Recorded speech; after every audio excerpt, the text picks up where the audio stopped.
تم نے پوچھا کہ حضور کو ثانی کیوں کہا، ابو بکر اول کیسے ہو گئے؟ تو فرمایا تم نے غار ثور کا منظر نہیں دیکھا،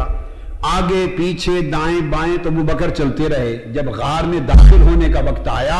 ابو بکر نے عرض کیا آقا آپ باہر رہیں، پہلے میں جاؤں گا، غار میں پہلے میں جاؤں گا، ممکن ہے کوئی سانپ ہو اور مہلک چیزیں ہوں، سوراخ ہو، تو غار میں داخل ہونے والا پہلا ابو بکر تھا حضور کی جان کے لیے۔ اندر گئے،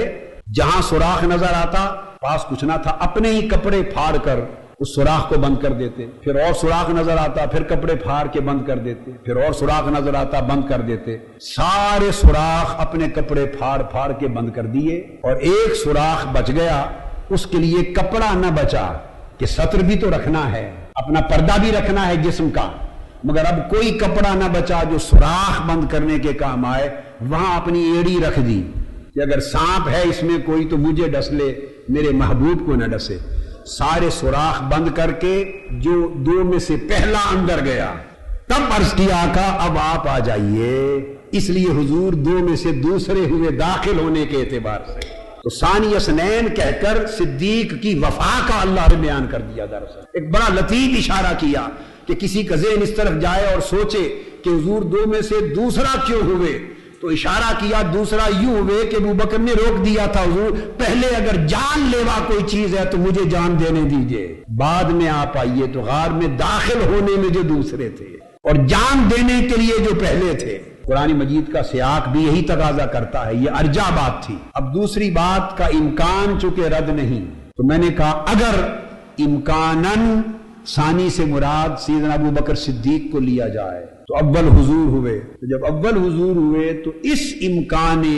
مرجعیت یعنی اس کو مرجع بنا کر اس امکان کی بنیاد پر حضور اول ہوئے، تو قرآن کی نص وارد ہوئی کہ مصطفیٰ تمہارے بعد ثانی ابو بکر ہے۔ تو جب رب کائنات دو کو معیت تامہ ایک صیغے میں ایک ضمیر میں جمع کر کے معیت اور فنائیت کے شکل میں بیان کرتا ہے، تو پھر جس کو رب اتنا قریب کر دے وہ شخص کبھی بھی زندگی میں تا عدم وفات اس رسول سے صدق و وفا میں دور نہیں ہو سکتا۔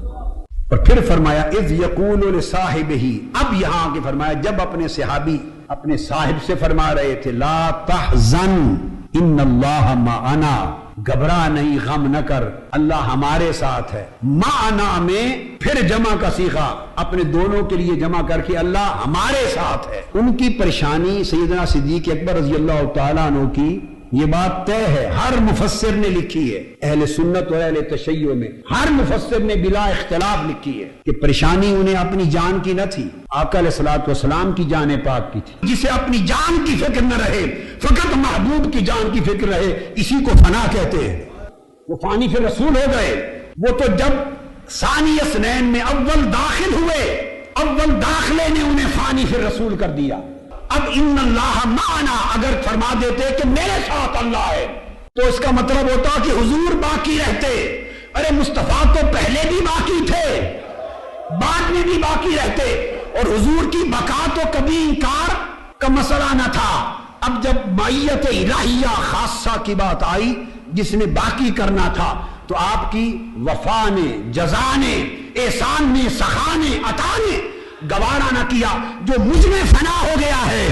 معیت الہیہ کا وقت آئے مجھے بقا ملے اور وہ فانی رہے۔ معنا کہہ کر فرمایا کہ اللہ کی معیت ہم دونوں کے ساتھ ہے، ابو بکر اگر میں باقی رہوں گا تو تو بھی باقی رہے گا، اللہ ہم دونوں کے ساتھ ہے۔ یہ نہیں ہو سکتا کہ جب دونوں کے ساتھ ہے تو مصطفیٰ کے ساتھ اور طریقے سے ہو